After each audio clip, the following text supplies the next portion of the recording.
வணக்கம், welcome to orange candy. நம்ம இன்றைக்கி பார்க்க போகிற ஒரு ஐட்டம் வந்து ஒரு ஸ்நாக் ஐட்டம். இது ஆந்திரா ஸ்பெஷல் புனுகுலு, அதாவது போண்டா.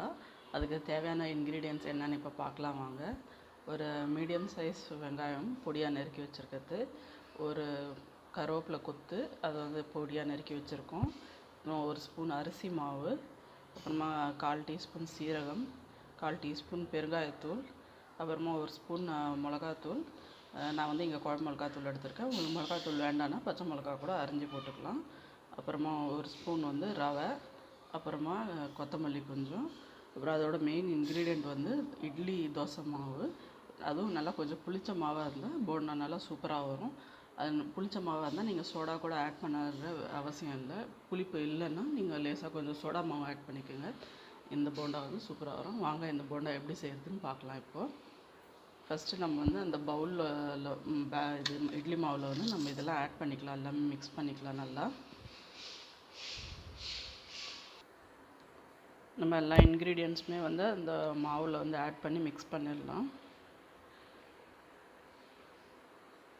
இது வந்து ரொம்ப குயிக்காக செய்யக்கூடிய ஒரு ரெசிபி. டக்குன்னு ஒரு டீ போடுற டைமில் நீங்கள் இந்த ரெசிபி செஞ்சிடலாம். கெஸ்ட்டு வந்தால் கூட இதில் ரொம்ப டேஸ்டியாகவும் இருக்கும்.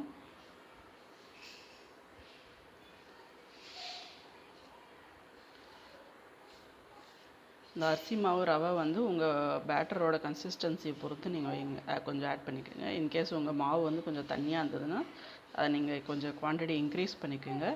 திக்காகவே இருந்ததுன்னா வேணால் கூட நீங்கள் கொஞ்சம் கம்மியாக ஆட் பண்ணிக்கலாம்.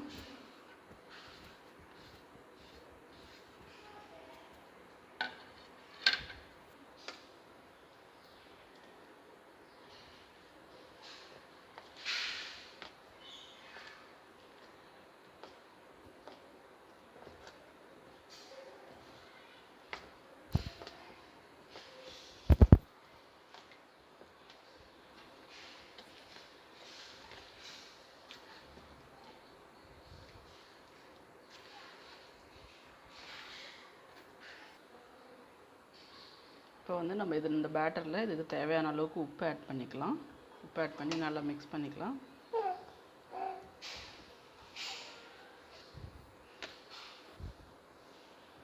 இப்போ பாருங்கள், பேட்டர் நல்லா ரெடி ஆகிடுச்சு. இப்போ வந்து நம்ம எப்படி அதில் இப்போ போண்டா சுடுறதுன்னு வாங்க பார்க்கலாம். எண்ணெய் நல்லா ஹீட் ஆகிடுச்சு. இப்போ நம்ம ஒரு ஸ்பூன் அளவுக்கு மாவு எடுத்து நீங்கள் கையில் கூட ஒரு கொஞ்சமாக விட்டு போண்டா சுடலாம்.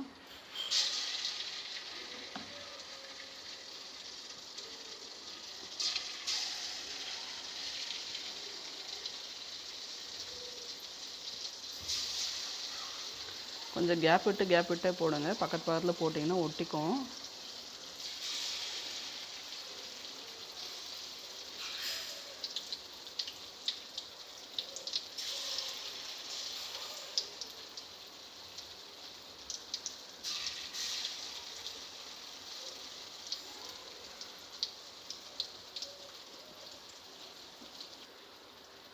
இது நல்லா வேகட்டும். வெந்தோடனே நம்ம வந்து அடுத்த பேட்ச் போட்டுக்கலாம். பேட்சாக போட்டுங்க, ரொம்ப நிறைய போடாதீங்க, அப்புறம் ஒட்டிக்கும் ஒன்று மேலே ஒன்று போட்டால். இது மாதிரி கோல்டன் ப்ரௌன் ஆனோன்னா ஸ்லைட்டாக நம்ம எடுத்துடலாம். நம்ம புனுகுலு ரெடி ஆகிடுச்சு. இதேமாதிரி மொத்தத்தையும் பேட்சாக போட்டு நம்ம சுட்டு எடுத்துடலாம். இப்போ நம்மளுக்கு ஆந்திரா ஸ்பெஷல் புனுகுலு ரெடி ஆகிடுச்சு. இது ரொம்ப குயிக்கான செய்யக்கூடிய ஸ்நாக். கண்டிப்பாக ட்ரை பண்ணி பாருங்கள். ரொம்ப டேஸ்டியாக இருக்கும். இது நல்லா வெளியில் கிறிஸ்பியாகவும் உள்ளே நல்லா சாஃப்டாக இருக்கும். சாப்பிட்றதுக்கு நல்லாயிருக்கும். நீங்கள் எந்த சட்னி கூட வேணால் வச்சு சாப்பிட்லாம். கார சட்னி, தேங்காய் சட்னி எது கூட சாப்பிட்டாலும் நல்லா டேஸ்ட்டாக இருக்கும். கண்டிப்பாக ட்ரை பண்ணி பாருங்கள். இந்த ரெசிபி உங்களுக்கு பிடிக்கும்னு நினைக்கிறேன். ட்ரை பண்ணி பார்த்துட்டு எப்படி இருந்துச்சுன்னு கீழே கமெண்ட் செக்ஷனில் சொல்லுங்கள்.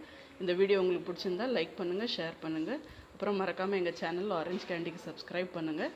நன்றி, வணக்கம்.